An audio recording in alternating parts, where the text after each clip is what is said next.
सरोजम सान्द्रनीलाभुधाभं जगननीतपानिमण्डनं तरुणतुलसीमाला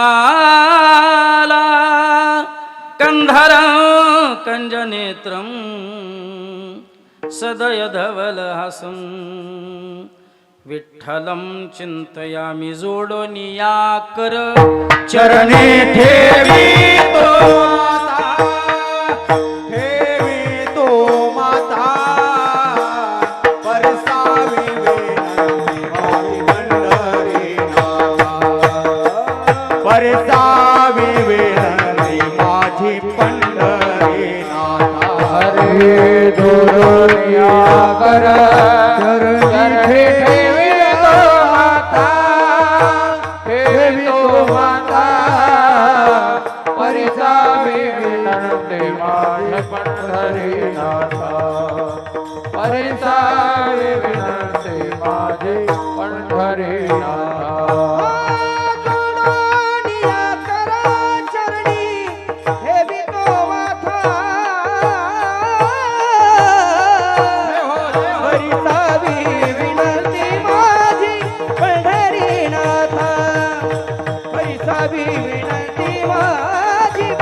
पावनी अदत्रेय जननी देवाची वसुदेव सुतं देवकंस चानूरमर्दनं देवकी परमानंदं कृष्णं वंदे जगद्गुरु नमो सद्गुरु तुकया ज्ञानदीपा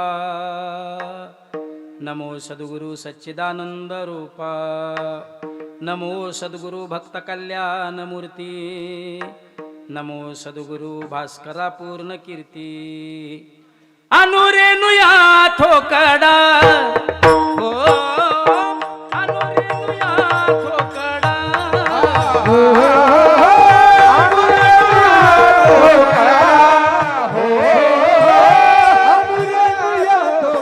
अनुरेनुया ठोकडा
जयाचेनी अठवे शब्द सृष्टी अंगवे सारस्वत आघवे जीवेसिये ते नमस्कारुनी आता मस्तक हे पायावरी या वार करी संतांच्या जयांचे केली स्मरण होय सकल विद्यांचे अधिकरण तेची वंदू श्री चरण श्री गुरूंचे ते नमस्कारुनी आता वैष्णवा संगती सुख वाटे जीवा वैष्णवा संगती सुख वाटे जीवा आणि कमी देवा काही नेने गायनाचे उडे आपुलिया छंदे मनाचे आनंदे आवडीने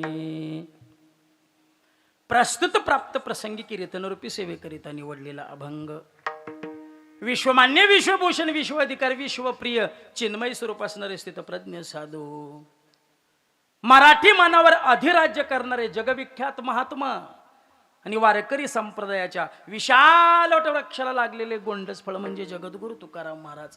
या तुकाराम महाराजांचा चारचरणाचा अतिशय उत्कृष्ट अभंग सेवेकरिता निवडलेला आहे. विठ्ठल या अभंगाच्या माध्यमातून जगद्गुरु तुकाराम महाराज देवाबरोबर बोलतात की हे देवा, मला वैष्णवांच्या संगतीमध्ये सुखाची प्राप्ती होते. अभंगाचा भावार्थ करण्यापूर्वी अल्पसा परिहार. सालाबाद प्रमाणे याही वर्षी मोठ्या आनंदामध्ये उत्साहामध्ये सुरू असणारा हा अखंड हरिनाम सप्ताह ग्रंथराज श्री ज्ञानेश्वरी पारायण सोहळा, श्री शिव महापुराण कथा आणि या महोत्सवातील आजच्या दिवसाचं हे कीर्तनरूपी पुष्प गुंफण्याची संधी मज पामरासे दिली. याबद्दल प्रथमतः मी समस्त ग्रामस्थ पारायण मंडळाचा आभार आहे. ज्यांच्या नियोजनातून, ज्यांच्या निमंत्रणातून इथे येण्याचा योग आला. महाराष्ट्रातील सुप्रसिद्ध कीर्तनकार, वारकरी संप्रदायाच्या माध्यमातून संपूर्ण महाराष्ट्रभरच नव्हे तर महाराष्ट्राच्या बाहेर वारकरी संप्रदायाची पताका घेऊन महाराष्ट्रभर वारकरी संप्रदायाचं काम करतात. ज्यांच्याकडं या वारकरी संप्रदायामध्ये फड परंपरेतील अग्रगण्य असणारं असं नाव कथा प्रवक्ते आदरणीय पूजनीय परमश्रद्धेय आमचे नामदेवजी महाराज लबडे महाराजांच्या बाबांच्या नियोजनातून, निमंत्रणातून इथे येण्याचा योग आला आणि त्यांच्यामुळे तुम्हा संत मायबापाच्या दर्शनाचा योग आला. आदरणीय पूजनीय परमश्रद्धेय विठ्ठलजी महाराज शास्त्री महाराजांच्या दर्शनाचा योग आला.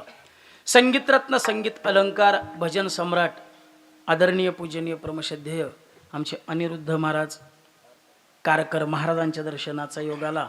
संगीतरत्न, संगीत अलंकार गायनाचार्य हरिभक्तीपरायण आमचे बालाजी महाराज सरकटे महाराजांच्या दर्शनाचा योग आला.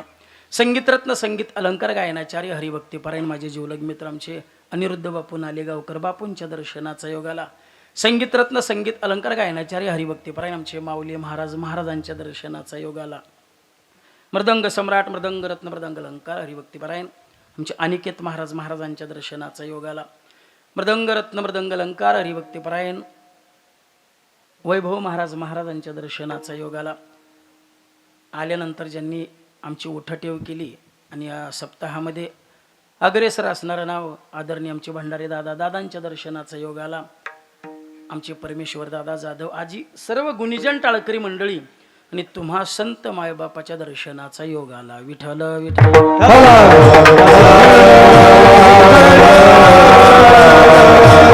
हे 6 दिवस सुरू असणारा हा नामयज्ञ सोहळा, प्रेमयुक्त भक्ती सोहळा, या ज्ञान यज्ञामध्ये, या प्रेमयुक्त भक्ती सोहळ्यामध्ये आज मला येण्याचा योग आलेला आहे. माझ्या अल्पमतीनुसार या ज्ञान यज्ञामध्ये शब्दरूपी आहुती टाकणे.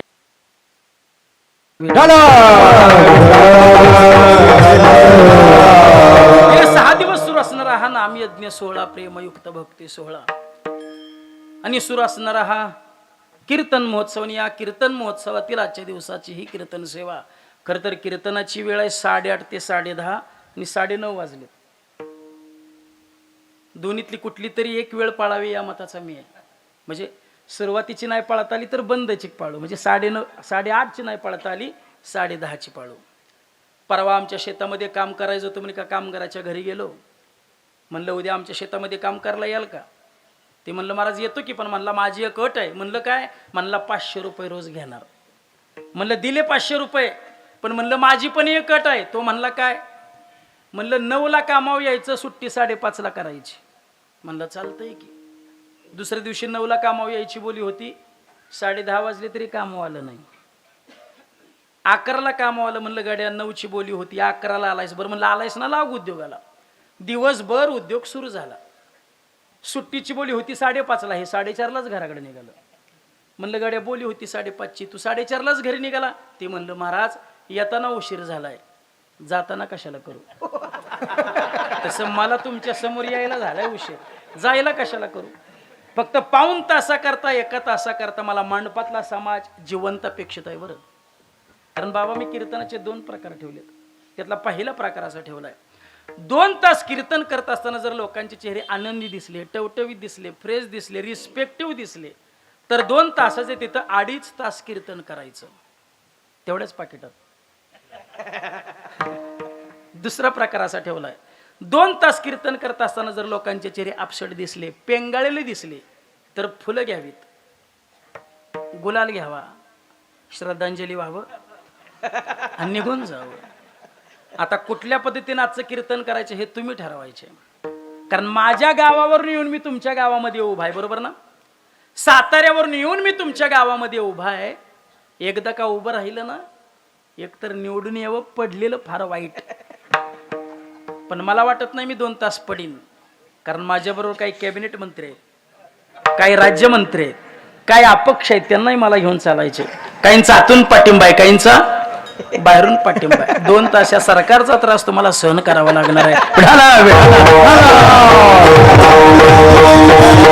अभंग जगद्गुरु तुकोबरायांचा या अभंगाच्या माध्यमातून जगद्गुरु तुकाराम महाराज पांडुरंग परमात्म्याबरोबर बोलतायत की हे देवा, मला वैष्णवांच्या संगतीमध्ये सुखाची प्राप्ती होते.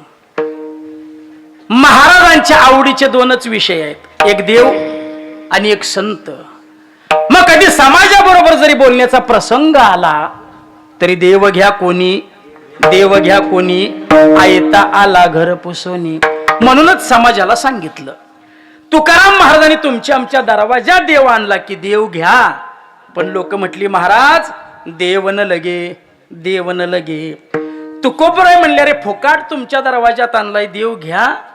लोक म्हणली महाराज तुमचे एवढं शहाणपण जर आमच्या जीवनात असतं तर लोक आमच्या सुद्धा पाया पडली असती. सप्ताह असला म्हणजे पंक्ती अगदी पाहण्यासारख्या असतात. पुरणपोळी काय, हा भजी काय. आज चांगला बेत होता पुरणपोळीचा. परवा नाशिकला कीर्तन सेवेला गेलो, भल्या मोठ्या बंगल्यात संत पंगत. पात्रावर जाऊन बसलो तर एका एका पात्रात 7-7, 8-8, 9-9, 10-10 प्रकारच्या वाट्या. एकात बासुंदी, एकात श्रीखंड, एकात गुलाबजाम, एकात बाटीची भाजी, एकात आमटी, एकात उसळ, एकात कोशिंबीर. एक वाटी कधीच न पाहिलेली पाहायला मिळाली. आत्तर विचलित पाण्याची. त्या आत्तर विचलित पाणी एवढ्या करता होतं. आमटीचा घास खायचा, त्या आत्तर विचलित पाण्यात हात बुडवायचा, धुवायचा आणि मग बासुंदीचा घास खायचा. म्हणजे गोड आणि तिखट ह्याचं कॉन्टॅक्ट तोडायला त्या आत्तर विचलित पाणी होतं हात धुवायला. आता असलं उभ्या आयुष्यात आम्ही कधी बघितलं नव्हतं. आम्हा आमटीभर बासुंदीभर त्या आत्तर विचलित पाण्याचा पण झुरका हाणायला लागलो. ते म्हणलं महाराज हे खायचं नाही, हात धुवायचं आहे. म्हणलं गाडी अर्धी वाटी गेली पोटात, आता काय सांगतो. सप्ताह असला म्हणजे पंक्ती अगदी पाहण्यासारख्या असतात. बरं एवढं चांगलं चुंगलं खायचं, टाळ किती तास वाजवायचा? एवढं चांगलं चुंगलं खायचं आणि टाळ किती तास वाजवायचा? 2च तास. पण लोक एवढी हुशार आहेत, एका वडापाववर अख्खा दिवस काढतात. येऊन येऊन येणार कोण, पण हे कडे येत नाहीत. विठ्ठल महाराजांच्या आवडीचे 2च विषय, बोलण्याची नाही, बोलण्याची नाही, बोलण्याची नाही, बोलण्याची नाही.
संघाची गरज नाही.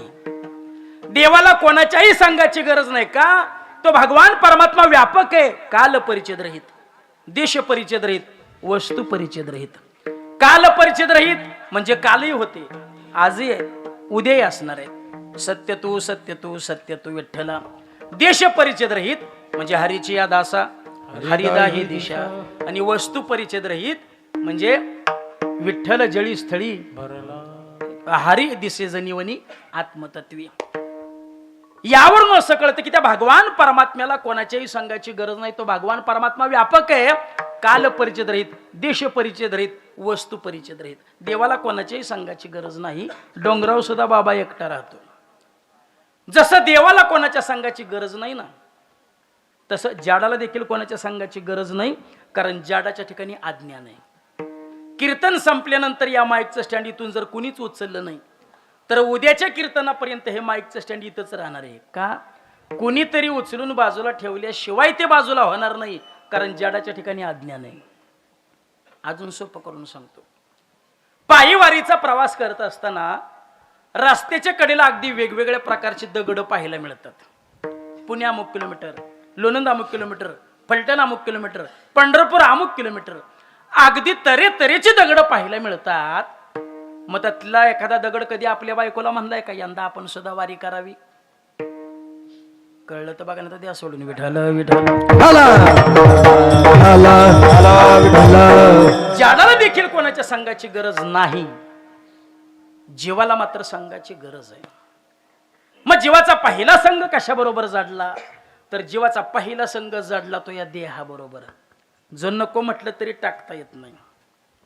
85 वर्षाचे आजोबा आजारी पडले. सहज बाबांना पाहायला गेलो. म्हणलं बाबा कशी काय तब्येत? बाबा म्हणले महाराज तो कधी येतोय मला नेतोय ह्याचीच वाट बघतोय. तो कधी यायचा ना मला घेऊन जायचा. म्हणलं येईल. वरची जागा रिकामी झाली की म्हणलं येईल तुम्हाला न्यायला. म्हातारं म्हणलं वरची जागा रिकामी कधी व्हायची? म्हणलं मला टपाल आलं की तुम्हाला कळवतो. म्हटलं ज्या देहाचा संघ नको म्हटलं तरी टाकता येत नाही. भर उन्हाच्या तडाख्यामध्ये मोळ्याची वाहतूक करणारा मोळ्या वाहून वाहून वाहून थकून गेला. कष्ट करायचं तरी किती? 10 दिवशी मोळी डोक्यावरून खाली टाकली आणि म्हणला यमा धाव म्हणला, कंटाळो जीवनाला घेऊन चल एकदाचा. यम म्हटले देवाचा धावा करणारे भरपूर पाहिले, आपला धावा करणारं पहिलंच गिराईक भेटले. अजिबात उशीर करायचा नाही. यम त्याच्या समोर प्रगट झाले. म्हणजे चल. ते म्हणलं कोण आपण? अरे ज्याचा धावा करत होता ना तो यम आलो ना तुला न्यायला. ते म्हणलं हो. न्यायला नाही बोलवलं, मुळी उचलून दे म्हणलं डोक्यावर. ज्या देहाचा संघ नको म्हटलं तरी टाकता येत नाही. बर ज्या देहाचा संघ करायचा तो देह तरी आपला आहे का? देह हे काळाचे, देह हे काळाचे, देह हे काळाचे, घन कुबीराचे. देह हे काळाचे, देह हे काळाचे, देह हे काळाचे, घन कुबीराचे.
धन कुबेराचे मग तेथे मनुष्याचे काय आहे? मग देह जर आपला नाहीच तर त्या देहाचा संग करायचा तरी कशाला? एका गावामध्ये भल्यापैकी चांगलं माणूस वारलं आणि सगळं गाव हळहळ करत रडू लागलं. पण एक गडी मात्र कट्ट्यावर बसून थाप टाकून तंबाखू मळत होता. म्हणलं बाबा सगळं गाव रडायला लागलंय, तुम्ही खुशाल थाप टाकून तंबाखू मळताय. बाबा म्हणले महाराज मेलेला जर माझा कोण लागतच नाही तर रडू कशाला? तसा हा देह जर आपला नाहीच तर त्या देहाचा संग करायचा तरी कशाला? एकदा का देह संग जडला एकाएकी राहत नाही. तदनंतरचा संघ आला तो पत्नी संघ. ज्या पत्नी संघाची सुरुवातच कशा नाही हो? पत्नी संघाची सुरुवात कशा नाही? सावधान. सावधान कधी सांगितलं तो? ज्या वेळेला पुढे एखादा धोका असतो ना त्याच्या अगोदर सांगितलं जातं सावधान. पुढे धोक्याचं वळण आहे. सावधान पुढं अरुंद फुले. पण सावधानचा अर्थ फक्त एकालाच कळाला. कोणाला? ती तवाजी गेली ती परत काय माघारी आली नाहीत. अगदी शेवटच्या मंगलाष्टकेपर्यंत घोडं मांडवाच्या बाहेर उभं असते. गाड्या बघ अजून गुतला नाही स्तरीय. पण हे एवढं हापापलेलं असतंय, कधी एकदा अंतरपाठ खाली पडतोय, कधी एकदा गळ्यात हार घालतोय. एकदा का गळ्यात हार पडला की बस तेरे सिवा मेरा इस दुनिया में कोई नाही. तू सांग, आत्ता आहे बाब घरातनं बाहेर काढतो. तू सांग, सगळ्या भावकीवर भांडण करतो. पण तू धोका देऊ नकोस. तू जर धोका दिला तर ट्रॅक्टर खाली उडी मारण्याशिवाय पर्याय नाही. काय त्यांची वाक्य, काय त्यांच्या कविता. मी तुझे नाव वाळूत लिहिले, पाण्याने वाहून गेले. मी तुझे नाव हवेत लिहिले, वाऱ्याने उडून गेले. आता मी तुझे नाव माझ्या हृदयात लिहिले. आट्या घेऊन मर की. अहो, पूर्वी मुलीचं लग्न करायचं म्हटलं की मुलीच्या घरच्यांना टेन्शन असायचं. मुलीला मुलगा कसला मिळतोय, सासरा कसला मिळतोय, सासू कसली मिळते. पहिल्या सासवा बरं दिवसातून एकदा तरी सुनाच्या डोळ्यात नांदते, असो तिचं नाव. आता ते काय राहिलं नाही. आता सासवांचं वजन हाणलं सगळं सुनानी. सासवांना संपून टाकलं सुनानी. एकच वाक्य टाकायचं, आमच्या मामीला तर कामाशिवाय जमतच नाही. एवढं वाक्य टाकलं ना, मामी मिली भांडे घासून. मामीचा जीवच गेला भांडे घासून. आता तर ती स्टँडर्ड पद्धत निघाली. सासूला काय म्हणायचं? आई. आता सासू जर हिची आई तर ती आईचा मुलगा हिचा कोण? आई म्हणायला आमचा विरोध नाही, आई खुशाल म्हणा. पण मरेपर्यंत एकदा सुद्धा त्या आईच्या डोळ्यातून अश्रू आणू नका, तर आई म्हणा. 1 वर्ष आई म्हणायचं, पुढच्या वर्षात वाटून खायचं. मग कशाला आई म्हणायचं? मग पूर्वी मुलीचं लग्न करायचं म्हटलं की मुलीच्या घरच्यांना टेन्शन असायचं. मुलीला मुलगा कसला मिळतोय, सासरा कसला मिळतोय, सासू कसली मिळते. तो काळ आता इतिहास जमा झाला. आता मुलीच्या घरच्यांना टेन्शन नसते. आता मुलाच्या घरच्यांना टेन्शन असतं, येणारं वादळ कसलं येणार आहे. इतकी वादळं भयानक निघाली. ह्या वादळाने महाराष्ट्राच्या संस्कृतीचा सत्यानाश करून टाकला, बट्ट्याबोळ करून टाकला. कमीत कमी खेड्यापाड्यात तरी आपल्या आया बहिणीने अजून संस्कृती टिकवून ठेवली. कमीत कमी डोक्यावर पदर तरी घेतात. आता नका घेऊ, आता घ्यायला लागल्या. कुंकवाच्या जागी आली टिकली तर टिकली, नाही तर सत्यानाश झाला महाराज संस्कृतीचा. अरे भर चौकात आपल्या आया बहिणीने डीजेवर नाचावं, हे काय आपली संस्कृती आहे? सीताका राजाची मुलगी होती, सीताका राजाची सून होती, सीताका राजाची पत्नी होती. 14 वर्ष अनवाणी पायाने हिंडली, पण कुठल्याही रामायणात तत्सुबर तक्रार केली कुठं आढळत नाही. या संस्कृत आपण वाढलोय. तुम्ही संस्कृती वाढवू नका, पण ज्यांनी कुणी वाढवली ती तळागाळा तर नेण्याचा प्रयत्न करू नका. विठ्ठल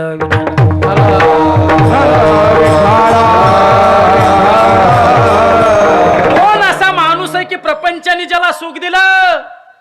असा माणूसच काय, या प्रपंचाने शिवजीला सुद्धा कैलासात पाठवलं. या प्रपंचाने रामप्रभूला सुद्धा 14 वर्षाचा वनवास दिला. अर्थात सुनहू रामप्रिय. एका वराने भरताला गादी आणि दुसऱ्या वराने राघवला वनवास मागणारी एक माता, एक सावत्र माता या प्रपंचातलीच होती ना. या प्रपंचातली एक माता, एक सावत्र माता आपल्या सावत्र मुलाला जर वनवासात पाठवत असेल, हा प्रपंच जर शिवजीला सुद्धा कैलासात पाठवत असेल, तर या प्रपंचापासून तुम्ही सुखाची अपेक्षा करू नका. सुखाचा विचार नाही कोठे, सुखाचा विचार नाही कोठे,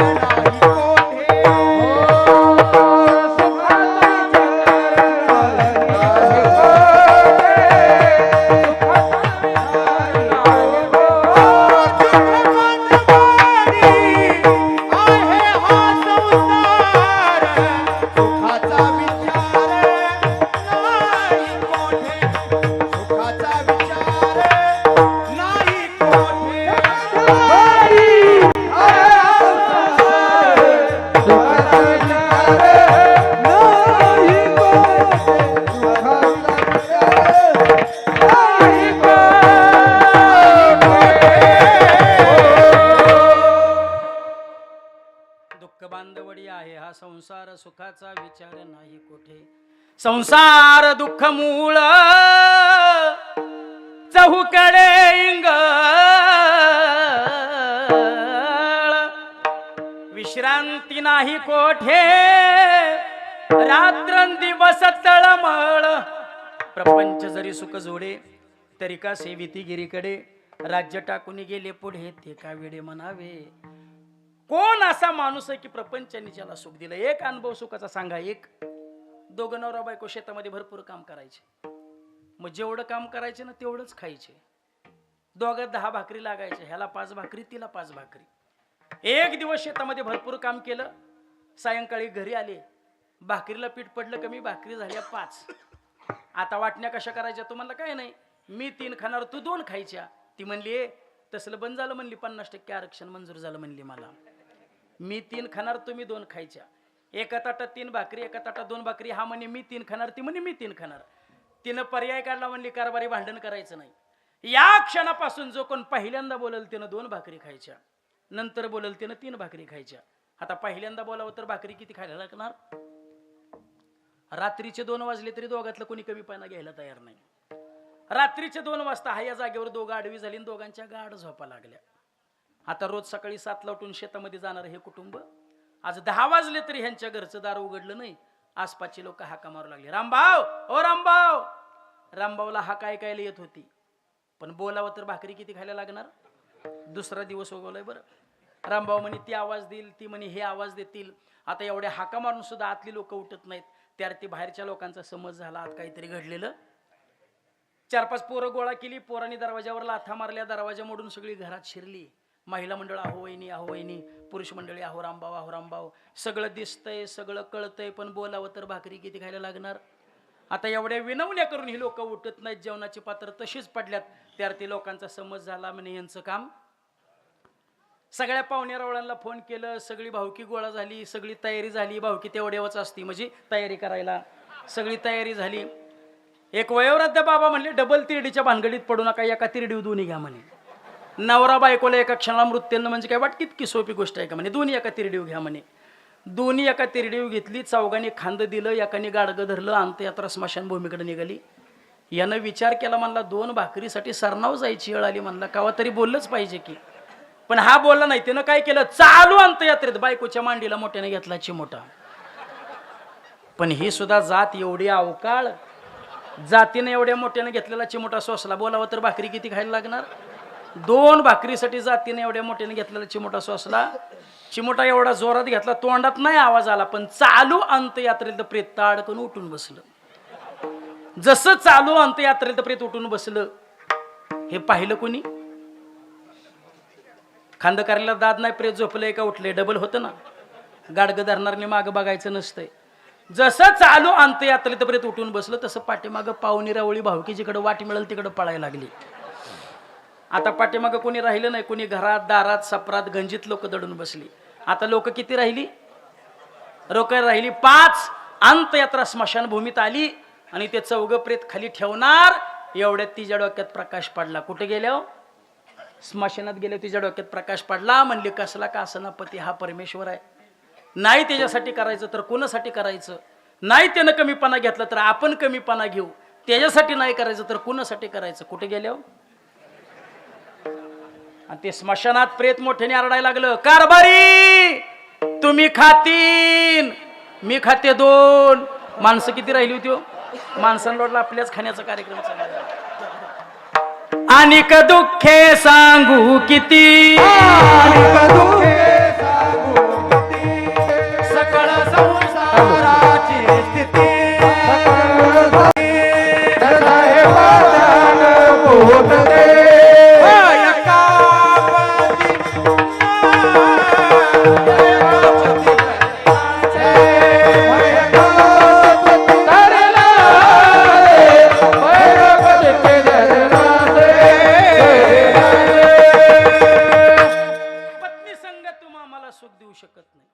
तदनंतरचा संघ आला तो पुत्र संघ.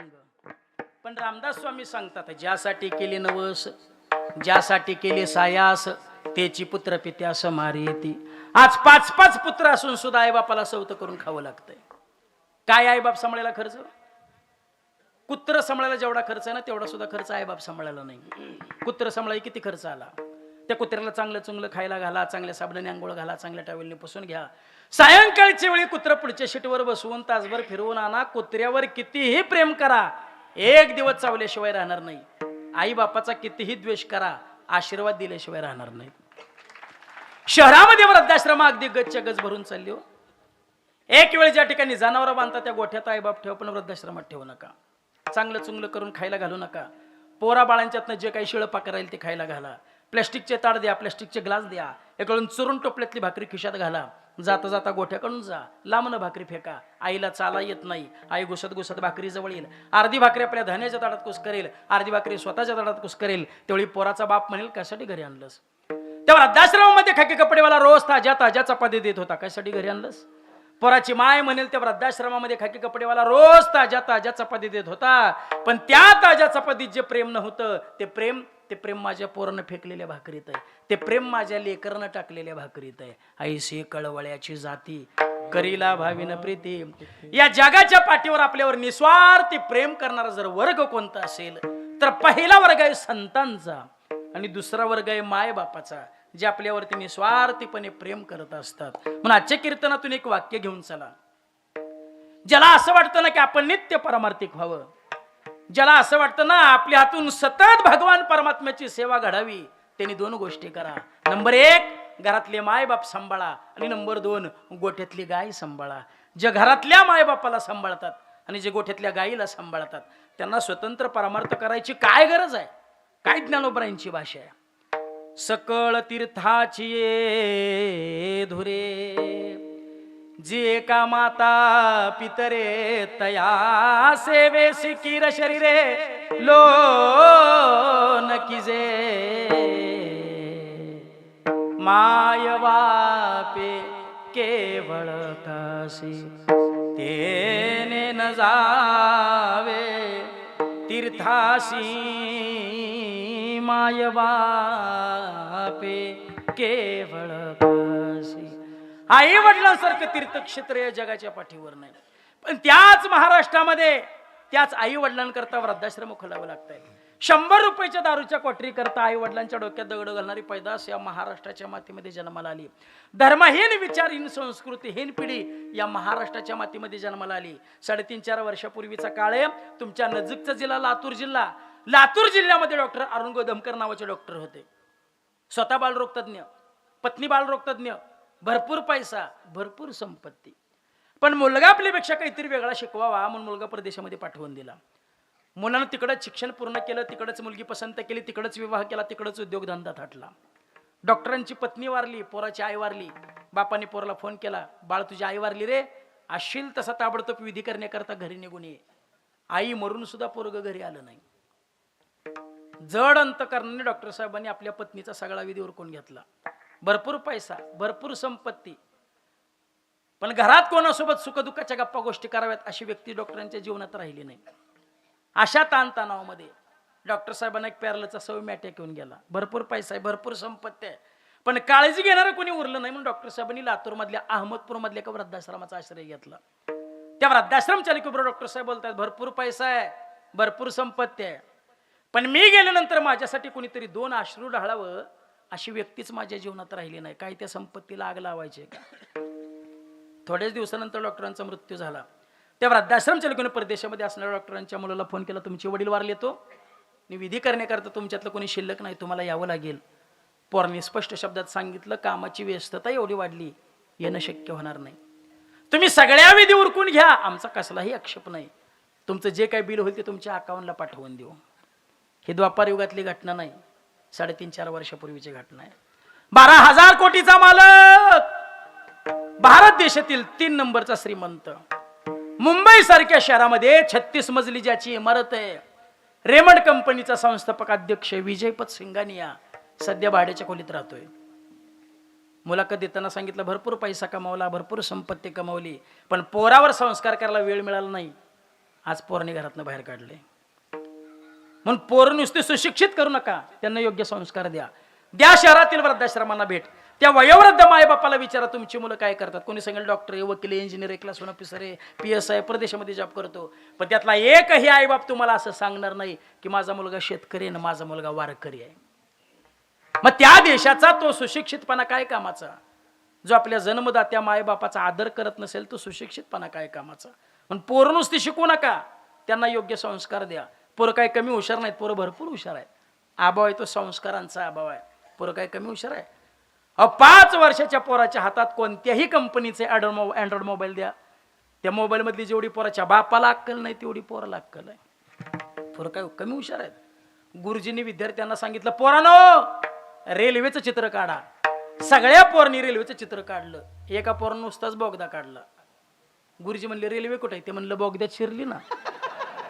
सगळ्याला मार्क दिला, मार्कच दिला. ते म्हणलं गुरुजी मला मार्क. गुरुजी म्हणले रेल्वे बोगद्यातनं बाहेर पडल्यावर देतो.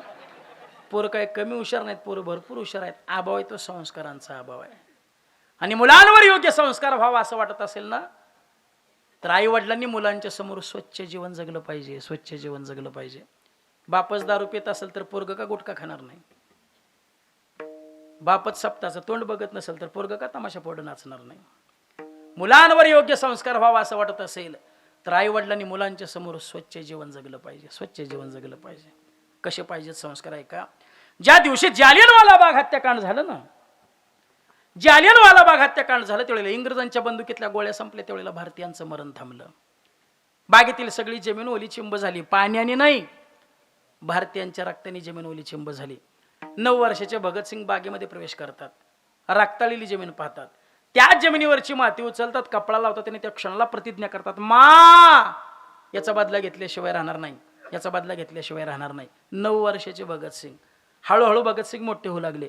एक दिवस भगतसिंगांची आई भगतसिंगांच्या हातावर 50 रुपयाची नोट घेऊन सांगते, भगत याचा बाजार घेऊन ये. कशा करता? पाहून येणार आहेत. कशा करता? पाहून येणार आहेत. आईनं स्मितस्य करून सांगितलं, तुला पाहण्याकरता पाहून येणार आहेत. बाबांनी ठरवलं तुझं लग्न करून द्यायचं. तीच 50 रुपयाची नोट घेऊन भगतसिंग घरातून बाहेर पडतात. डोक्यामध्ये विचारचक्र सुरू होतं, आज या 50 रुपयाचा बाजार घेऊन आपण घरी गेलो, आईने छान स्वयंपाक केला, पाहुण्यांना स्वयंपाक आवडला, पाहुण्यांनी मला पसंत केलं, तर आयुष्यभर मला बाईची सेवा करावी लागेल. मला बाईची नाही सेवा करायची. मी शपथ घेतली, मला या आईची सेवा करायची, मला या भारत मातेची सेवा करायची. तीच 50 रुपयाची नोट घेऊन भगतसिंग स्वातंत्र्याच्या क्रांती लढ्यामध्ये सहभागी होतात. एक दिवस भगतसिंग संसदेवर बॉम्ब टाकतात. भगतसिंगांना अटक होते. भगतसिंगांवरती राजद्रोहाचा खटला चालवण्यात देतो.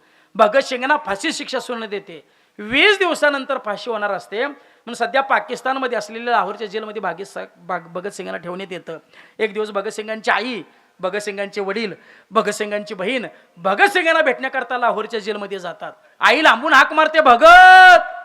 आईचा आवाज कानावर पडल्याबरोबर भगतसिंग ताडकन उभे राहतात. धावत धावत आईजवळ जातात. आईच्या दोन्ही डोळ्याच्या काडा ओल्या झालेल्या असतात, कारण 20 दिवसानंतर तिच्या लेकराला फाशी होणार असते. वाटत असतं आईला आलिंगन द्यावं, पण मध्यभागी लोखंडाचे गज उभे असतात. आई रडू नको, आई आई रडणं तुला शोभत नाही. आई आई तू एका शूरवीराची आई आहेस. आई आई रडू नको. आई त्यावेळेला भगतसिंगाची आई बोलते, भगत आज मला रडू नको म्हणण्याचा अधिकार तुझा नाही, कारण तू अजून कोणाचा बाप झाला नाहीस. ज्या दिवशी तू कोणाचा बाप होशील, तुझा तरणा बाण पोरगा तुझे देखत मरेल, त्यावेळेला तुला कळेल आईचं मातृत्व काय, पित्याचं पितृत्व काय. आज मला रडू नको म्हणण्याचा अधिकार तुझा नाही. भगतसिंग बोलतात, आई बाबा मला फाशी दिल्यानंतर माझं प्रेत नेण्याकरता तुम्ही येऊ नका, काकांना पाठवून द्या. आई विचारते, का रे भगत?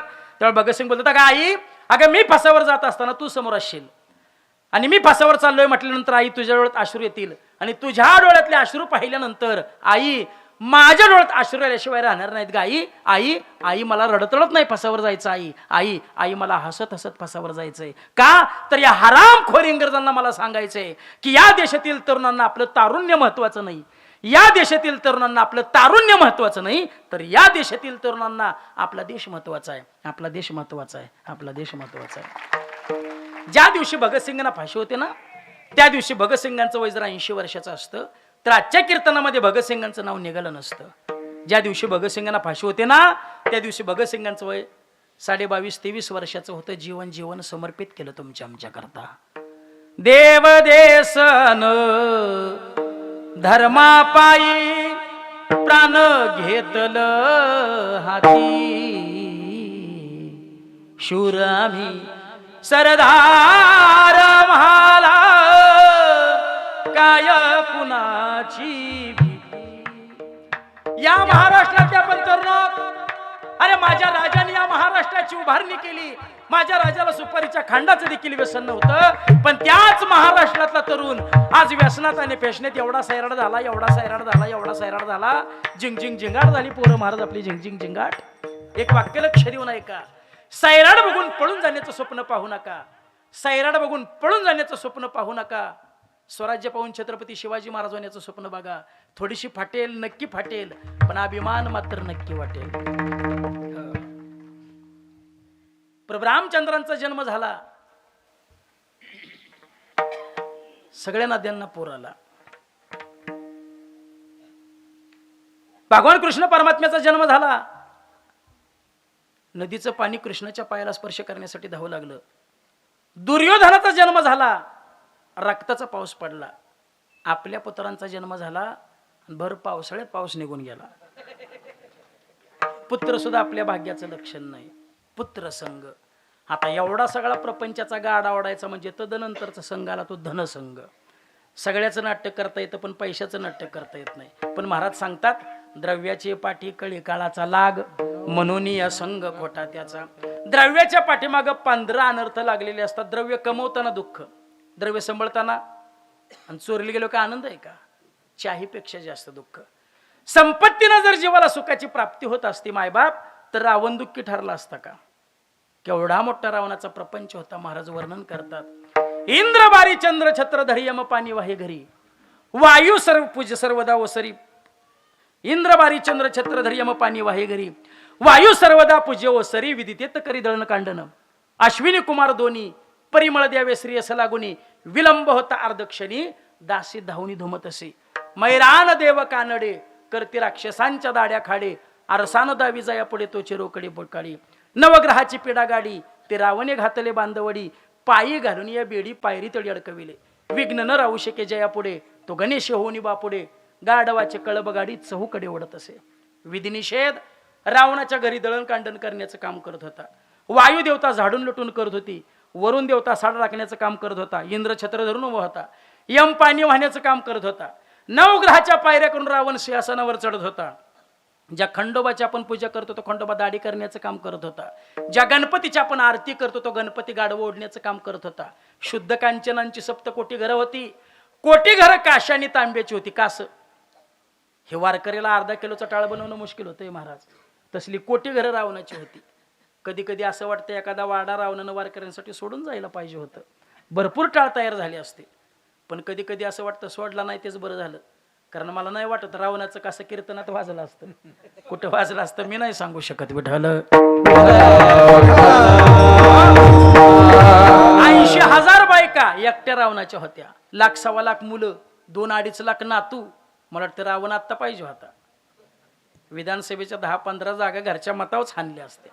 आणि ते अजित पवार गट, शरद पवार गट, उद्धव ठाकरे गट, एकनाथ शिंदे गट, मध्ये अजून एक गट बसला असता, रावण बापू गट.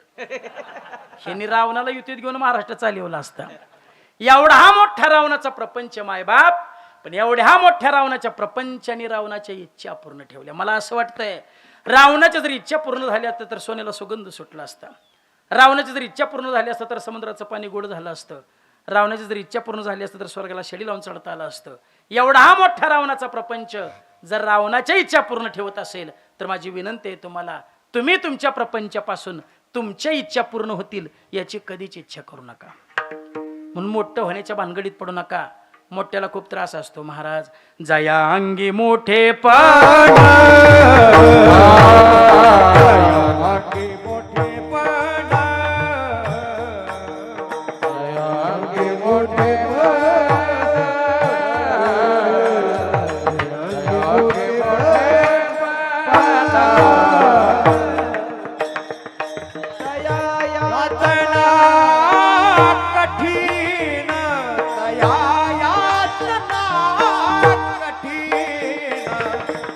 लहानपण दे गा देवा, लहानपण दे गा देवा,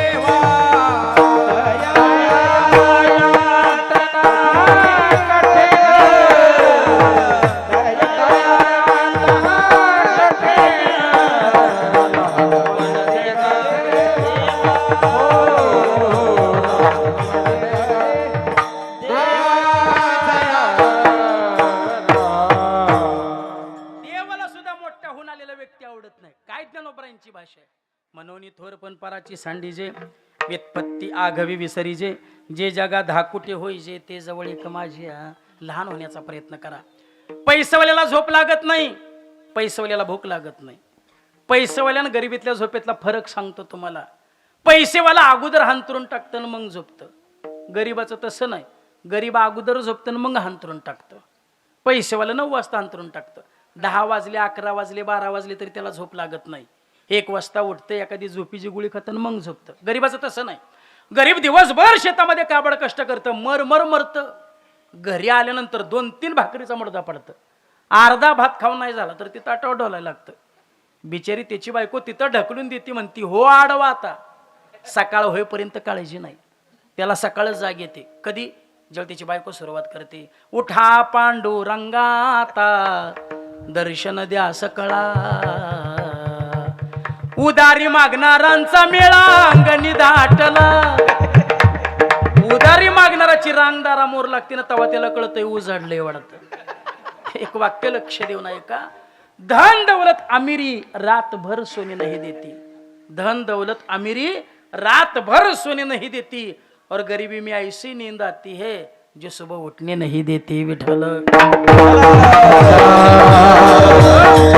म्हणून तर 100 पोरांचा बाप भारताचा सम्राट धृतराष्ट्र आरण्यामध्ये कुत्र्यासारखा जळून मेला.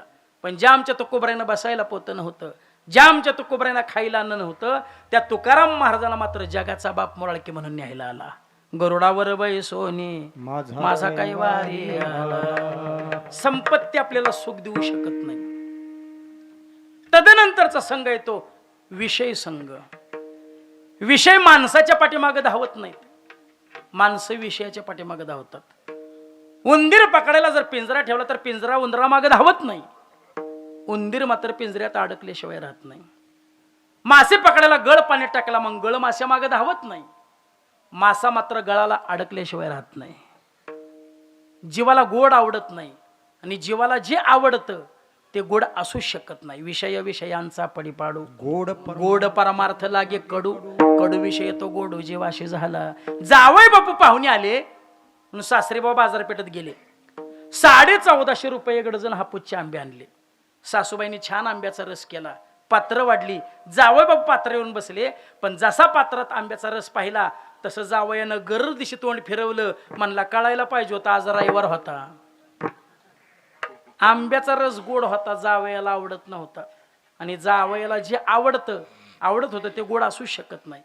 काय खावं हे सुद्धा आपल्याला कळत नाही. विंचू पाहिलाय का? विंचू पाहिलाय का? नाही, जवळ घेऊन पाहिलाय का?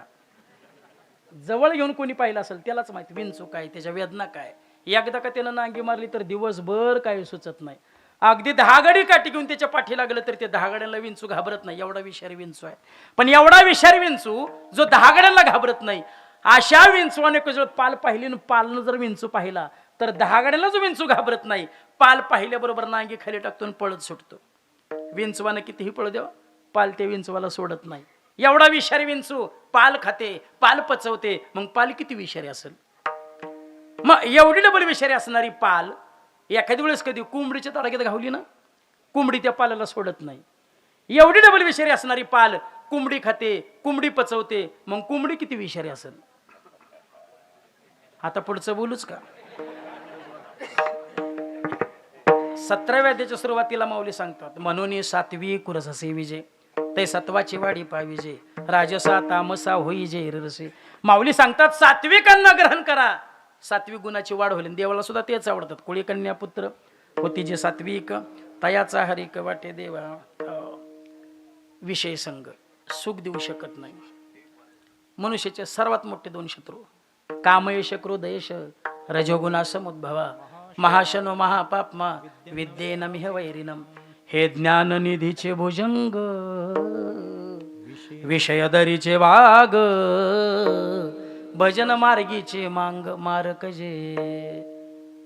भाल्या भाल्यांना कामाला लावले, पहिली धडक मारली. कोणाला मारली? येडका मदन केवळ पंचानन, येडका मदन केवळ पंचानन, येडका मदन केवळ पंचानन, हरी येडका मदन केवळ पंचानन, येडका मदन केवळ पंचानन, येडका मदन केवळ पंचानन, येडका मदन केवळ पंचानन. धडक मारली शंकरा,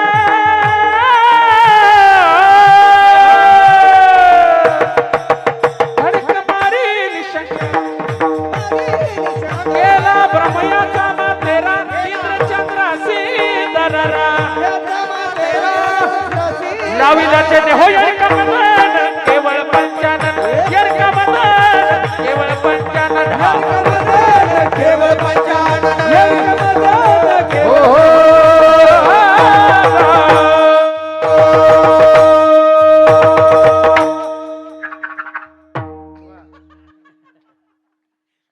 चांगलं जुळवून आणलंय महाराज.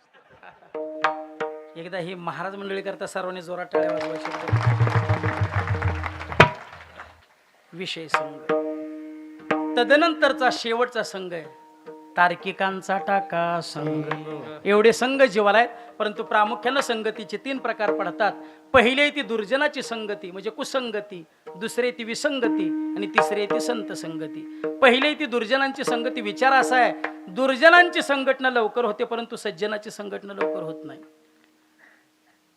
गावामध्ये जर एखाद्या देवीच्या यात्रेनिमित्त, देवाच्या यात्रेनिमित्त जर यात्रेचं नियोजन करायचं म्हटलं तर नुसतं फळ्यावरती लिहिलं जातं, अमुक अमुक देवाच्या यात्रेनिमित्त वग सम्राट. लोक वर्गण्या घरून देतात. पण एखाद्या सप्ताहाचं नियोजन करायचं म्हटलं तर पहिल्याच मिटिंगला लोकांचा सूर असतो, नवकुणाचं चांगलं झालं सप्त करून. कारण सज्जनांची संघटना लवकर होत नाही, दुर्जनाची संघटना लवकर होते. दुर्जनाची संगती वाईट आहे. किती वाईट आहे? तुकाराम महाराजांची उदाहरण अभ्यास करण्यासारखे आहेत. महाराज सांगतात 15 किलो गावठी तूप घ्या आणि 15 किलो गावठी तुपामध्ये 2 चमचे राखेल टाका. दुसरं उदाहरण देतात तुकोबारा, टोप भरून दूध घ्या, टोप भरून दुधामध्ये 2 चमचे ताक टाका. तिसरं उदाहरण देतात तुकोबारा हिऱ्याचं, त्या हिऱ्याचे जेवढे पैलू पाडले जातात तेवढा हिरा सामर्थ्यवान, किमतीवान, जातीवान ठरला जातो. सामर्थ्यवान, किमतीवान, जातीवान हिऱ्याची जर परीक्षा घेण्याचं ठरवलं तर हिरा ऐरणीवर ठेवायचा, वर्णन घाणाने घाव घालायचा. जातीवान हिरा ऐरणीत रुतेल परंतु फुटणार नाही, एवढं हिऱ्याचं सामर्थ्य आहे. पण एवढा सामर्थ्यवान हिरा कधी ढेकणाच्या संगती, ढेकणाच्या संगे हिरा जो भंगला नादला साधू जैसा कुसंगे नादला साधू जैसा हिरा जो भंगला साधू जैसा कुसंगे नादला साधू जैसा. चौथं उदाहरण देतात तुकोबर आहे, ओढाळाच्या संगे सात्विक नाशिले. एका गावामध्ये एक ओढाळ गाय होती. ती ओढाळ गाय कुणाच्याही शेतात शिरायची आणि कुणाचंही पीक खायची. त्याच गावात एक गोठ्यात बांधलेली बिचारी गरीब गाय होती. जेवढं मालकानं खायला घालेल तेवढंच खायची, दिवसभर गोठ्यात रवत करत बसायची. एक दिवस ओढाळ गाय गोठ्यात बांधलेल्या गायजवळ गेली. अगं काय ग दिवसभर या गोठ्यात पडून राहतेस? अगं बाहेर बघ, जग किती सुंदर आहे, जरा गोठ्यातून बाहेर पडून तरी बघ. ती गाय बोलू लागली, मालक मला इथं पोटभर खायला घालत असेल तर मी कशासाठी बाहेर पडावं?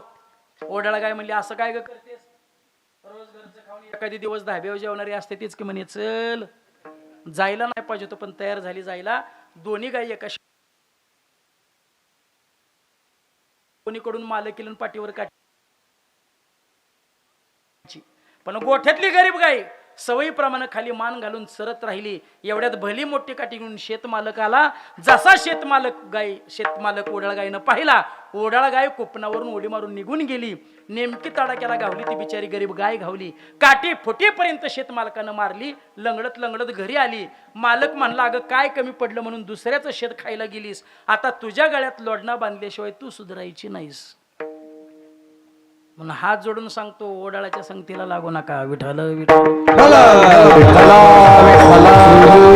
वतन उधार संगाचा महिमा, वतन उधार संगाचा महिमा, त्याचा व्याधमा संत सेवी, त्याचा व्याधमा संत सेवी. वतन उधार संगाचा महिमा, उधार संगाचा महिमा, त्याचा व्याधमा संत संगी. वतन उधार संगाचा महिमा, त्याचा व्याधमा संत सेवी, त्याचा व्याधमा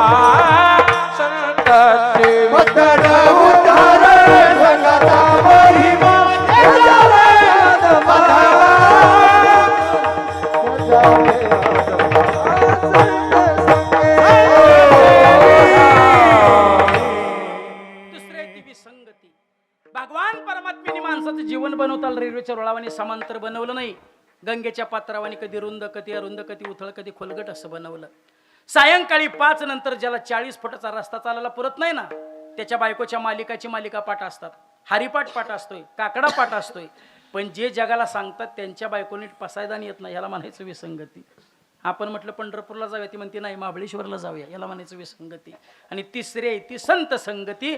अनेक जन्माच्या पुण्याच्या राशीच्या योगानं खऱ्या संतांची भेट होते. भाग्याचा उदय ते हे जोडी संत पाय.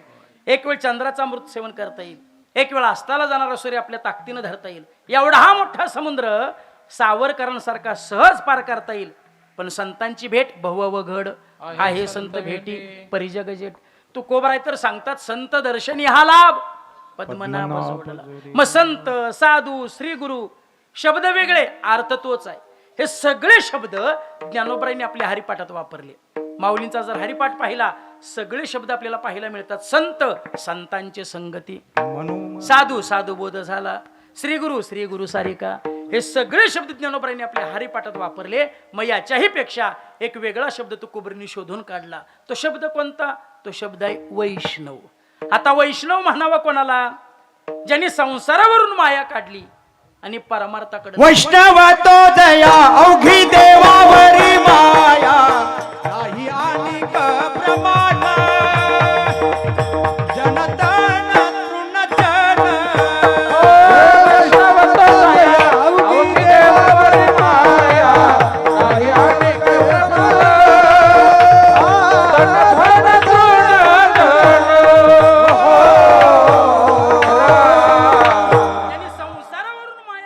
परमार्थाकडे लावली अशा वैष्णवांच्या संगतीमध्ये महाराज म्हणतात मला सुखाची अपेक्षा, सुख होतं, समाधान होतं, अभंगाचं. वैष्णवा संगती सुख वाटे जीवा.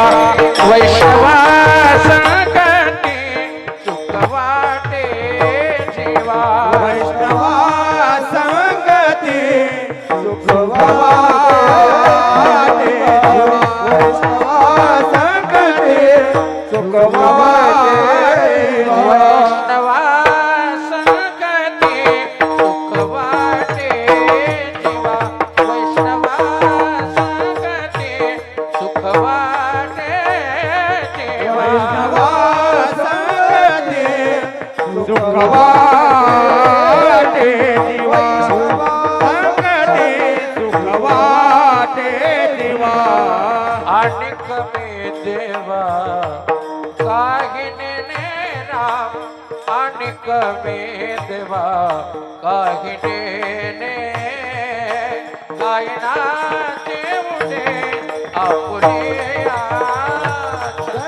गायना देवडे आपुले देवा काहिने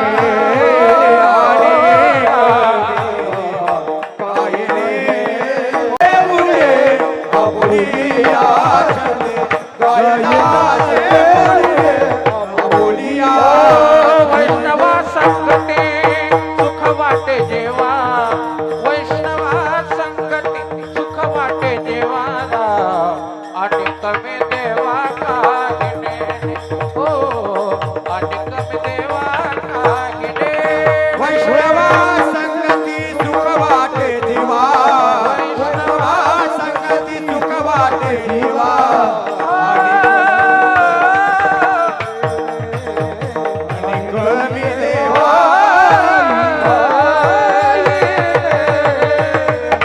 अभंगाच्या प्रथम चरणात महाराज सांगतात वैष्णवा संगती सुख वाटे जीवा अनिक मे देवा काही नेने. महाराज सांगतात त्या वैष्णवांच्या संगतीमध्ये मला सुखाची प्राप्ती होते. महाराजांना अभिप्रेत असणारा वैष्णव हा बाह्य रंगाने नटलेला नसून महाराजांना अभिप्रेत असणारा वैष्णव हा अंतरंगाने नटलेला आहे. कारण बाह्य रंगाने नटलं की देवाकडे जावं लागतं, मात्र अंतरंगाने नटलं की देवाला आपल्याकडे यावं लागतं. शूर्पणखा बाहेरून बदलली, तिला रामाकडे जावं लागलं. शबरी मात्र आतून बदलली, रामाला शबरीकडे यावं लागलं. पुतना बाहेरून बदलली, पुतणीला कृष्णाकडे जावं लागलं. कुब्जे मात्र आतून बदलली, कृष्णाला कुब्जेकडे यावं लागलं. भागवतामध्ये पुतणेचं असं वर्णन केलंय, पुत म्हणजे पवित्र, ना म्हणजे नाही. जी पवित्र नाही ती पुतना म्हणजे पुतना अपवित्र आहे. आता तुकोबरायांचा जर गाथा पाहिला तर महाराज सांगतात ना, ही अपवित्र शरीरा ऐसे, शरीरासारखं अपवित्र असं काहीच नाही.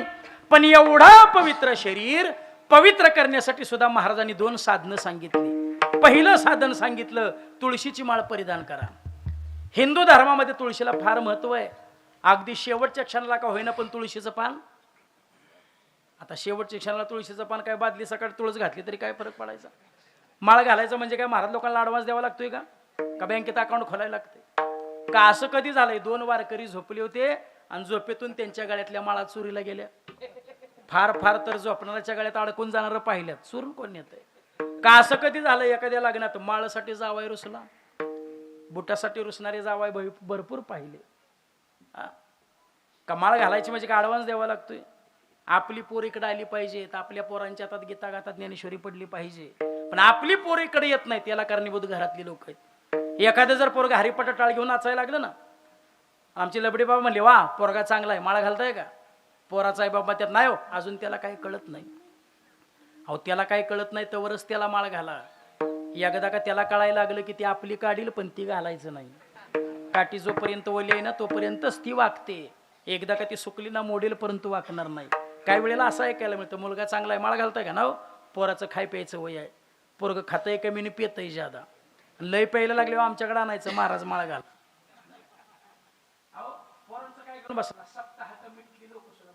म्हणजे तुमच्या भागातलं नाही, आमच्या भागातलं सांगतो. सप्ताह कमिटीतली लोक सुद्धा त्यांना म्हणलं ना काय नाही, यंदा बाबांच्या काल्याच्या कीर्तनात तुम्ही माळ घालायची. जाणकार लोक सुद्धा काय म्हणतात माहितीये का? यंदा नाही, पुढच्या वर्षी. यंदाचं वर्ष बघतो जमतंय का, पुढच्या वर्षी घालतो. आमच्याकडं मे महिन्यात एका शेळीला लेकरू झालं, शेळीला करोडू झालं. आणि जून महिन्यात हळूहळू पावसाची रिमझिम सुरू झाली. जशी पावसाची रिमझिम सुरू झाली तसं ती लेकरू आईच्या भोवतानं उड्या मारू लागलं आणि बोलू लागलं, आई आता भरपूर पाऊस पडतोय, भरपूर गवत उगवणार, भरपूर गवत खाणार, दिवाळीपर्यंत तुझ्या एवढा होणार. शेळी मात्र त्या लेकराकडे पाहायची आणि हसायची, कारण शहाणी माणसं जास्त वादात पडत नाहीत, शहाण्याचं लक्ष नाही ते.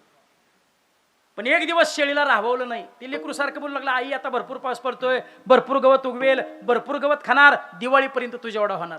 एक दिवस शेळीला राहवलं नाही. शेळी लेकराबरोबर बोलू लागली, बाळा आता भरपूर पाऊस पडतोय, भरपूर गवत उगवेल, भरपूर गवत खाशील, दिवाळीपर्यंत माझ्या एवढा होशील, यात काय वाद नाही. पण आकाडात जागलास तर तसं तू पुढच्या वर्षी माळा घालशील, यात काही नवल नाही. पण नाही, मला असं नाही म्हणायचं.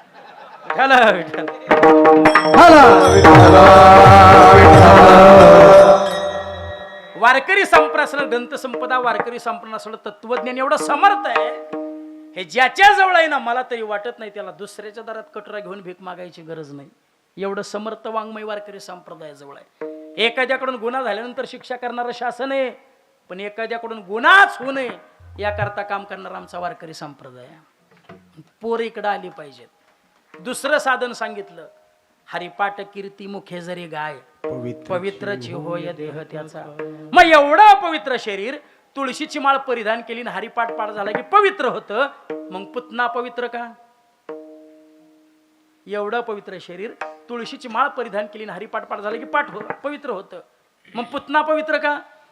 अहो साहजिक आहे, पुतणीच्या गळ्यात तुळशीची माळ नव्हती आणि पुतणीचे हरिपाठ पाठ नव्हता, म्हणून पुतना पवित्र आहे. मग आता जर पुतना पाहायचं ठरवलं तर गोकुळात जायची गरज आहे का? भाषा कळती ना? जिच्या गळ्यात माळ नाही, जिच्या हरिपाठ पाठ नाही, तिला काय म्हणायचं? तुम्ही म्हणा, मला कशाला म्हणायला होतं. महाराजांना अभिप्रेत असणारा वैष्णव हा अंतरंगाने नटलेला आहे. महाराज म्हणतात त्या वैष्णवांच्या संगतीमध्ये सुखाची प्राप्ती होते. कोणतं सुख? विषय सुख. पारंबीला हिसका बसला तसा पारंबीवल्या आगे मावाच्या मादाचा एक टिपका नाकावर पडला. नाकावला मादाचा टिपका त्यानं जिबीनं चाटला आणि म्हणला, वा काय मजा आहे. अरे पण सजा बघ ना किती आहे, तिन्ही बाजूला मरण आहे. हा झाला दृष्टांत. आता सिद्धांत सांगतो, वाघोबा कोण, नागोबा कोण, मधमाशा कोण. सकाळ सकाळची वेळ, रामभावची देव पुजले, रामभाव घरातनं बाहेर पडले. समोरनं सावकाराला म्हणले, रामभाव 2 महिन्यासाठी पैसे नेलं, 6 महिने झाले तरी पैसे दिले नाही. रामभाव म्हणले, सावकार दादा 2 दिवसात तुमचे पैसे देतो. हा सावकार म्हणजे पाठीमागे लागलेला वाघोबा. आता त्या वाघोबाच्या भीतीमुळं 2 दिवस घरातच बसावं, तर घरात नागोबा. साखर संपलंय, तेल संपलंय, चटणी संपली आणि त्यात या बदमाशा उठतात पप्पा बिस्किट आणि पप्पा चॉकलेट आणि पप्पा कॅडबरी विठ्ठल विठ्ठल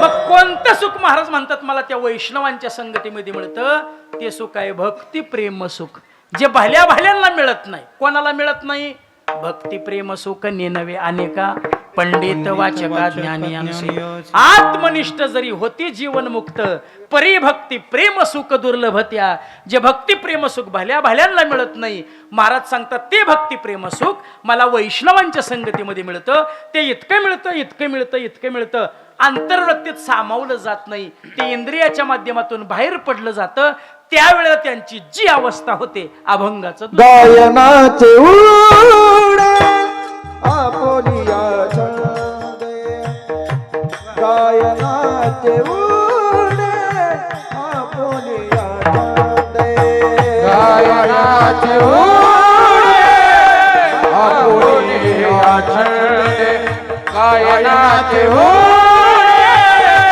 आपोलिया गायनाचे उडे आपोलिया छंदे गायनाचे उडे आपोलिया छंदे गायनाचे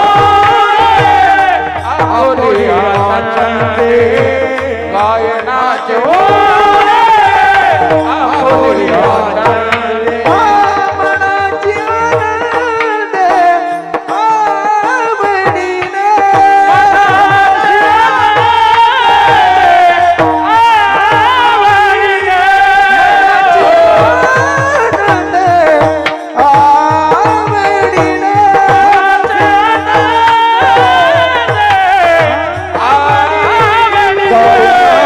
उडे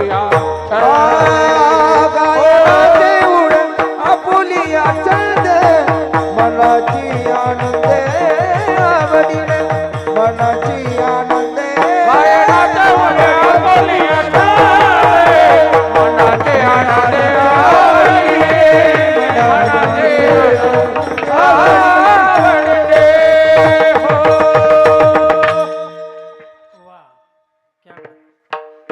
कीर्तन हे सर्व गुण संपन्न असावं चिंतन असावं गायन असावं विनोद असावा संगीत असावं मी अतिशय संगीत प्रिय माणूस आहे बाबा ही सगळी मंडळी माझ्या गावात आलेत कारकर गुरुजी आलेत बापू आलेत माऊली आलेत ही सगळी मंडळी मी अतिशय संगीत प्रिय माणूस आहे माझं कीर्तन संगीताशिवाय परिपूर्ण होत नाही मी जरी नाही गायलो तरी मला ऐकायला छान वाटतं मी घरी सुद्धा अगोदरच सांगितलंय गेल्यावर रडायचं असलं तर स्वरात रडा नाही तर रडू नका आपसुरात रडाल तर मी जाता जाता परत माघारी येईन विठ्ठल विठ्ठल अभंगाच्या द्वितीय चरणात महाराज सांगतात गाये नाचे ओढे आपुलिया छंदे मनाचे आनंदे आवडीने गायनाचे 3 प्रकार आहेत राजस गायन तामस गायन सात्विक गायन पेटी आणि तबल्यावर जे गायन केलं त्याला राजस गायन म्हणावं पण याला वारकरी संप्रदायाने विरोध केला तुम्हाला गायचेच ना तर लावणी मृदंग श्रुती टाळ घोष सेव ब्रह्मरस आव तुम्हाला पाहिजे त्या स्वरात पहिल्यांदा विणा लावा पण विणा लावताना सुद्धा असे गंमत होते काही वेळेला विणेच्या खोंट्या एवढ्या ताईट असतात एवढ्या ताईट असतात एवढ्या ताईट असतात ताईट असलेला विणा म्हणजे चारी बाजूला अग्नी पेटवायचा आणि मध्ये गायन करायचं आणि काही वेळेला विणेच्या खोंट्या एवढ्या ढिल्या असतात एवढ्या ढिल्या असतात एवढ्या ढिल्या असतात एखादच बी कळत नाही श्रावण बी कळत नाही विठ्ठल विठ्ठल तामस गायन बस स्टँडवर ट्रेनमध्ये पैसे मागायचे गायन केलं त्याला तामस गायन म्हणावं सात्विक गायन जे वारकरी गायन करतात पण नेमकं काय गातात रामकृष्ण गीते गात टाळ चिपुळ्या वाजवीत छंदे आपुल्या नाचत निज घेऊन फिरत गात ते सुद्धा कसं गुण गायन आवडी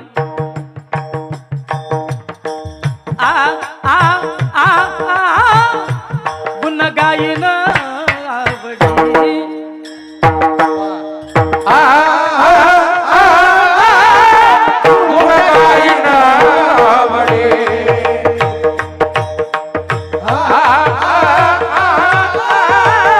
गुण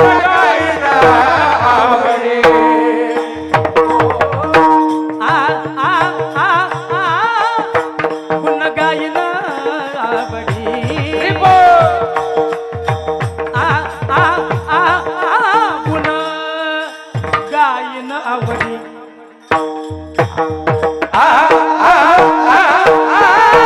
गुण गायन आवडी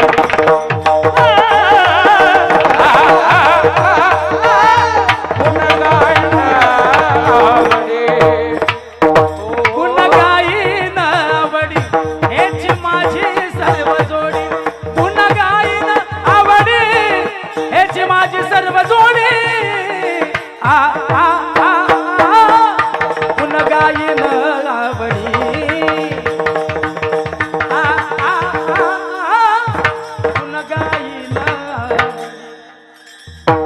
गुण गायन हेची माझी सर्व जोडी गुण गाईन आवडी हेच माझी सर्व जोडी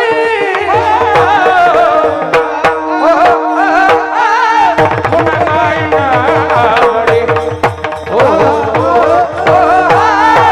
गायन आवडी गुण गायन आवडी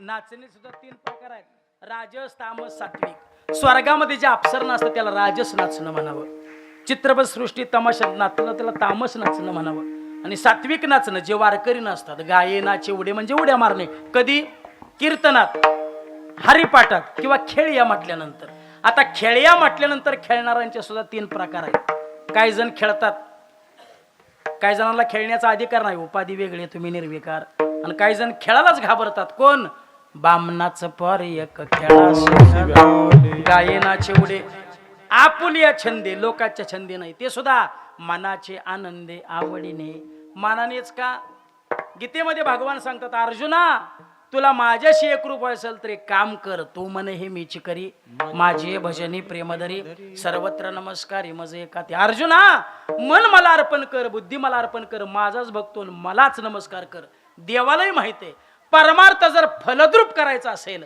तर तो मनाने केला पाहिजे आणि एकदा का मनाने परमार्थ केला ना काय होतं सांगतो ऐका तुम्ही माशी पाहिली का माशी बोला म्हणजे 5 मिनिटात संपवतो माशी पाहिली का माशी माणसाच्या अंगावर बसते का बोला बोला जनावराच्या अंगावर पकवाजावर हार्मोनियमवर जिलेबीवर पेड्यावर बर्फीवर विस्तवावर जागे आहे का बसलीच तर उठतच नाही तसं मन देवाकडे जात नाही जात नाही जात नाही गेलंच तर लाचावले मन लाचावले मन लागलीसी गोडे लाचावले नाचावले मन नाचावले मन लागलीसी गोडे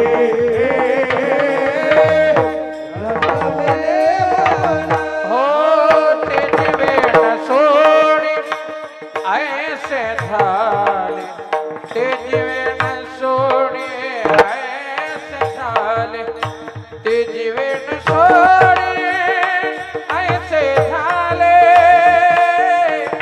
तेची वेळ सोडी ऐसे झाले आता दृष्टी पुढे आता दृष्टी पुढे ऐसाचे दूर आहे आता दृष्टी पुढे आता दृष्टी पुढे आता दृष्टी पुढे येणे सोसे मन झाले हव भरे मनाचा मनपणा निघून जातो ज्ञान आता कोठे जावे म्हणा आता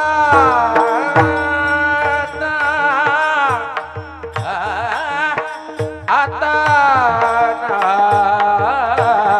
आता आता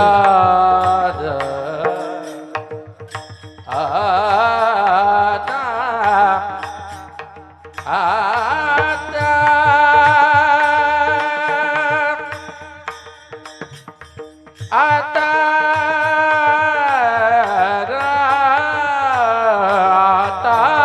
कोठे धावे म्हणा आता कोठे धावे म्हणा तुझे चरण देख लिया तुझे चरण देख लिया तुझे चरण देख लिया ओ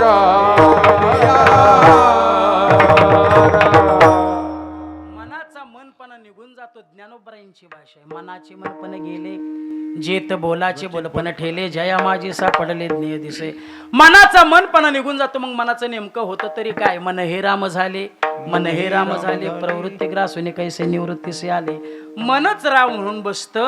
पण या करता कोणकोणत्या गोष्टींचा त्याग लाज करा. भय शंका दुराविला मान दुराविला मान लाज भय शंका दुराविला मान दुराविला मान ओ लाज भय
परमार्थातली गंमत सांगू. परमार्थात भरपूर शिकावं लागतं आणि शिकलेलं पुन्हा विसरावं लागतं. याचं नाव आहे परमार्थ. विठ्ठल विठ्ठल. लाज भय शंका दुराविला मान नकळे साधन या परते. त्याचा परिणाम तुका म्हणे आता आपुल्या सायासे. आम्हा जगदीशे सांभाळावे का मागे पुढे उभा राहे सांभाळीत आलिया आघात निवाराया. जीव राखायचा असेल तर पुढे उभाय, लाज राखायचं तू पाठी उभाय. पुढे होऊन अर्जुनाचा जीव राखला, मागून द्रौपदीची लाज राखली. देवाने अनेक अवतार घेतले. प्रत्येक अवतारात आपल्या भक्ताचं रक्षण केलं. तुकाराम महाराजांच्या छोटा जीवनातला छोटासा प्रसंग सांगतो. तुकोबराय फुलांच्या पानांच्या पक्ष्यांच्या संगतीत भजन करायचे. पण महाराजांच्या पत्नीला सवय होती, जोपर्यंत महाराजांना जीव घालत नव्हती तोपर्यंत स्वतः जेवत नव्हती. तिच्यासारखी माय मावली तर जगात शोधून सापडायची नाही. जगात जोपर्यंत महाराजांना जीव घालत नव्हती तोपर्यंत स्वतः जेवत नव्हती. आपली स्वयंपाक करता करता 1.5 चपाती हाणती. आपली वय डोंगरावर गेलो मागणं डबा घेऊन मुरुम खा म्हणली डोंगराचा. तिकडं भंडारा डोंगरावरचा प्रवास, रखरखत ऊन, प्रवास करत असताना चिरकन पायात काटा घुसला. अंतकरणापर्यंत वेदना भिडल्या. डोक्यावरची पाठी खाली ठेवली, आबाळाकडे तोंड केलं, देवाला शिवे दिल्या. ए काळ्या, ए विट्या, माझ्या धान्याला परमार्थाचं वेळ लावलंस आणि माझ्या प्रपंचाची रांगोळी केली सेट्या आणि असं one one one one one one मला भटकायला लावलंस. निर्वाणी गोविंद असे मागे पुढे विटेवरून खाली उडी मारली. 7-8 वर्षाच्या गोरक्याच्या पोराचं रूप घेतलं. पोरग जवळ आलं. काय झालंय साहेब? पायात काटा मोडलाय, देऊ का काढून? जिजाबाई म्हणली तू केवढी सण, तुला कसा काटा निघल? देव मनातल्या मनात म्हणतात भाल्या भाल्यांचा काटा काढलाय मी. काटे चांगले काढतायत मला. म्हणे काढ. आता काटा कशाने काढायचा असतो? काट्याने.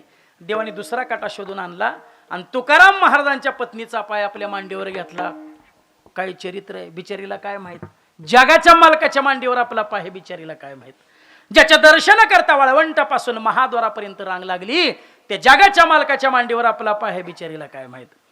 रंभादिक नाचती उभ्या जोडोनी हात, त्रिशूळ डमरू घेऊन आला गिरजेचा कांत. वाळवंटापासून महाद्वारापर्यंत सुरवरांची मांदी उभ्या जोडोनी हात.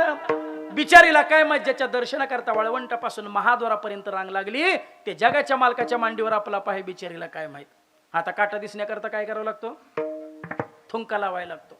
भगवान परमात्मा पायाला हात चोळायचे, माती सकाट हात घ्यायचे, तसंच तोंडात घालायचे, थुंकी घ्यायचे, पायाला चोळायचे, थुंकी घ्यायचे, पायाला चोळायचे, थुंकी घ्यायचे, पायाला चोळायचे, थुंकी घ्यायचे, पायाला चोळायचे. आईसाहेब म्हटलं, ए अरे किती वेळ थुका लावत बसलायस, 11:15 वाजले तरी थुकाच लावतोयस, भास्कर.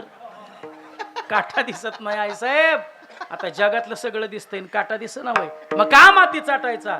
तो भगवान परमात्मा म्हणायचा, अगं माझ्या संतांची सेवा करणारी तू माऊली आहेस ग, अगं कधी एकदा तुझ्या पायाची माती चाटायला मिळते ना, याचीच मी वाट पाहत असतो. देव इच्छिरच चरणीची माती. म्हणून महाराज सांगतात अभंगाचं शेवटचं चरण, तुका म्हणे आता आपुल्या सायास, तुका म्हणे आता आपुल्या सायास,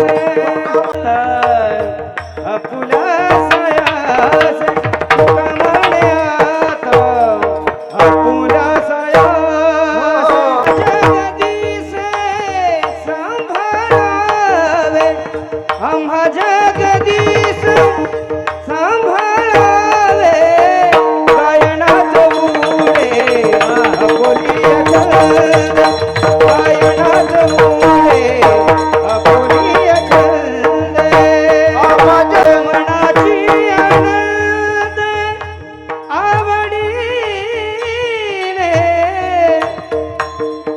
मनाची आनंद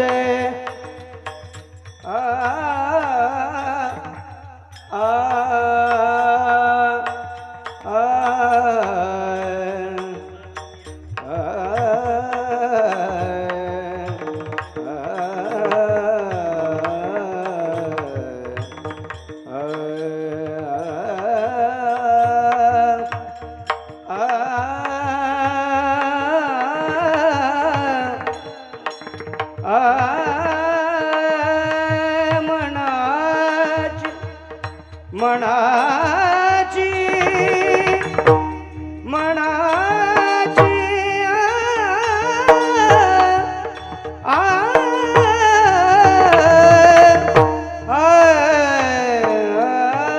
मनाची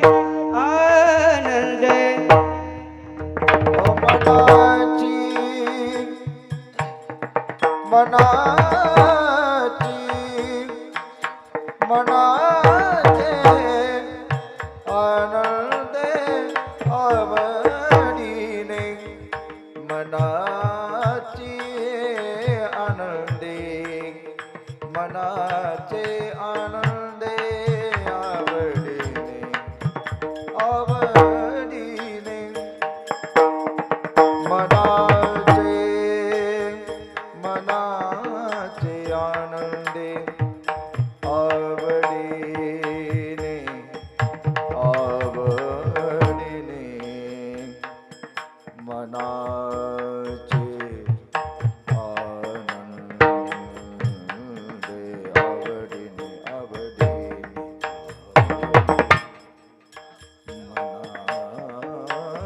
मनाचे मनाचे आनंदे